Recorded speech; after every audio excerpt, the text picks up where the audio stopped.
Eh, Buenos días a todos los que nos siguen aquí en el canal de Cuenta Fácil, colegas, amigos, colaboradores, eh, compañeros, todos los que nos siguen en el canal de Cuenta Fácil. Pues aquí estamos nuevamente tratando de brindar información, como lo decimos, para contadores y para no contadores. Bueno, hoy quiero tocar un tema que ya tiene mucho tiempo que se ha estado tocando y pues es un tema para la gente que desconoce de estos aspectos, pues es un tema de mucha confusión.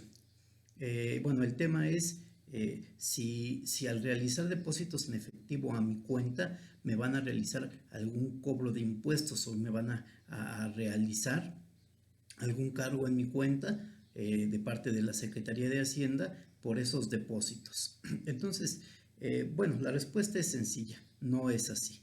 Eh, no es que la autoridad te cobre porque tú recibas depósitos en efectivo en tu cuenta. Algunos dicen que a partir de 15,000 pesos te cobran impuestos por lo que ingresa a tu cuenta, ingresos en efectivo. Esto no es cierto porque simplemente lo que todos conocemos, los centros comerciales reciben todos los días cantidades en efectivo, pues millones de pesos reciben en efectivo. Y si todas estas empresas entonces el SAT les cobrara impuestos de más de 15,000 pesos, bueno, pues pagarían entonces cantidades estratosféricas. Bueno, para 2022, que ya está muy próximo, pues ya es un hecho que va a entrar un régimen que la mayoría le ha llamado reciclo. Y la forma de calcular impuestos va a cambiar ahí un tanto, se va a determinar un porcentaje de acuerdo a los ingresos que tú tengas en el año. Pero bueno, ese es otra forma de calcular impuestos. Entonces, regresando al tema inicial, regresando a la pregunta inicial, no es que el SAT te cobre depósitos o te cobre un impuesto, quise decir, cuando te depositen 15,000 pesos en tu cuenta, o 20,000 o 50,000. Hasta este momento, el, el, la forma, el principio, la base para pagar un impuesto es la utilidad que tienen los negocios, las empresas, las personas, ¿no? Es decir, tú compras y vendes, por ejemplo, en un negocio, o tú prestas servicios y tienes gastos respecto de esos servicios. Entonces, de todo lo que tú vendes tienes que descontar impuestos. Entonces, si a tu cuenta te depositan 1,000,000 de pesos en efectivo, ¿sí? Y de ese 1,000,000 de pesos tú te gastas 800,000 pesos, entonces no vas a pagar impuestos sobre el 1,000,000 de pesos que te depositaron en efectivo en tu cuenta, sino sobre los 200,000 pesos. Claro, para pagar impuestos sobre estos 200,000 pesos debes comprobarle a la autoridad que los gastos que tú estás haciendo corresponden a tu negocio y que cumplen con los requisitos que establece también la propia autoridad. Dentro de ellos, pues que haya un CFDI, una factura por esos gastos que tú estás realizando. Todos los gastos tienen que ir relacionados con la empresa o con el giro al que te dedicas. Entonces, no es que te cobre Hacienda impuestos sobre la cantidad que tú estás ingresando al banco. Eso no es así.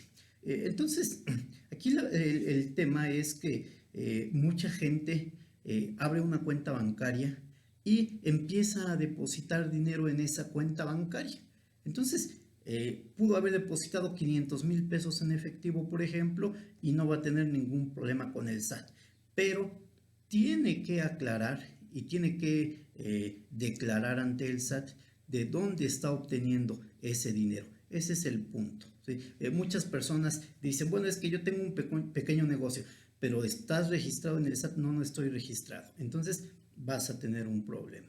¿Por qué? Porque no estás registrado ante el SAT, no estás reportando tus ingresos y, bueno, por consecuencia no estás pidiendo CFDI, no estás pidiendo facturas de los gastos que tú estás realizando. Entonces, en estos casos, aunque tú hayas ingresado a tu negocio, a tu cuenta bancaria, 200,000 pesos, por ejemplo, y te hayas gastado 150,000 pesos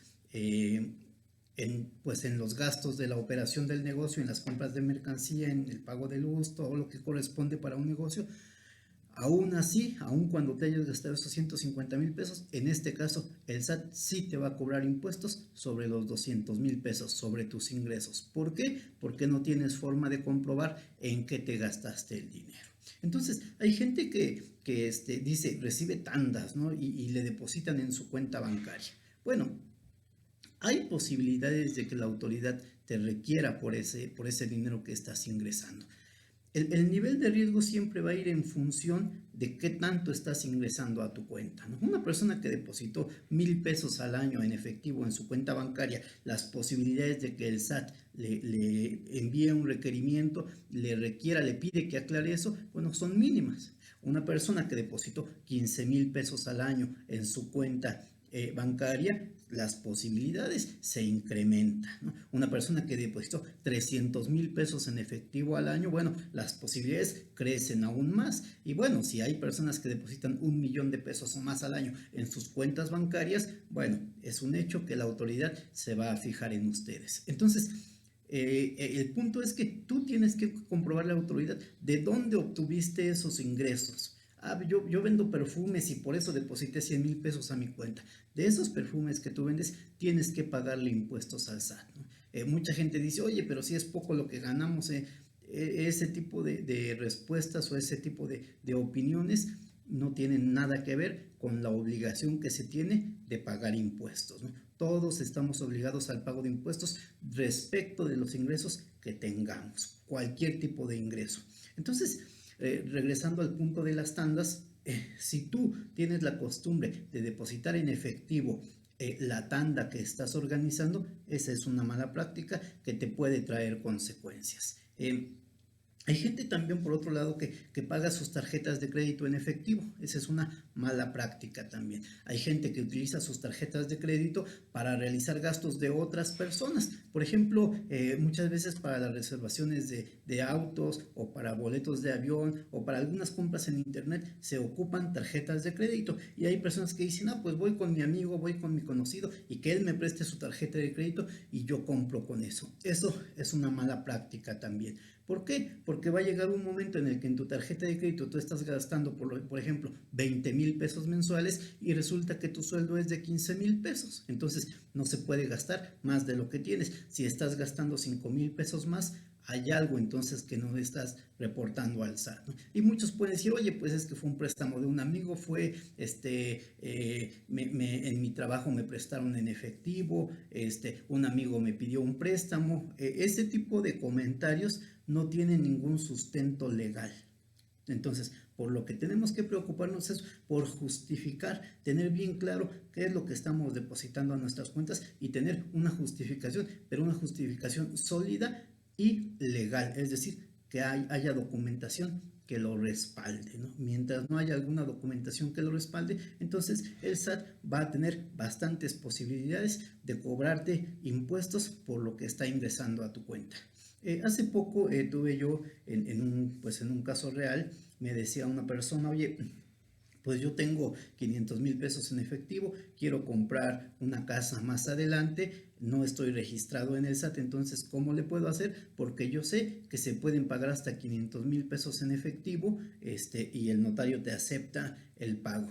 Y es correcto, es cierto que una persona puede pagar por la compra de un bien inmueble hasta 500,000 pesos en efectivo. Entonces, aquí el punto no es que el notario le acepte o no el dinero.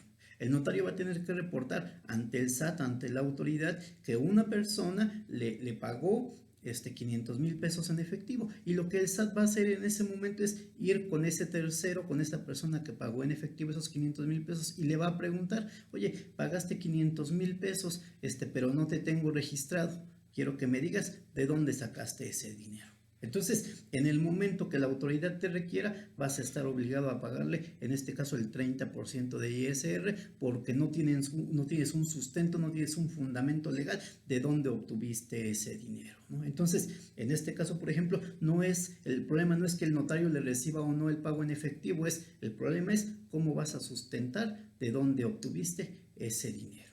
Entonces, desafortunadamente hay algunos medios, he leído incluso algunos medios periodísticos pues importantes a nivel nacional, donde le informan a la gente de este tipo de cosas, y pues bueno, pues la gente por la desinformación no sabe qué hacer. Yo recuerdo hace tiempo una noticia que había de que, de que decía que en los lotes de autos, pues la gente que vende un auto tiene que expedir una factura, tiene que expedir un CFDI, y decía el diario que la gente estaba pues en la incertidumbre, porque si no, no sabía si al expedir la factura se le iban a cobrar impuestos, ¿no? Entonces, me estoy desviando un poco del tema, pero si tú vendes un auto y estás obteniendo una utilidad sobre la venta de ese auto, tienes que pagarle tus impuestos al SAT.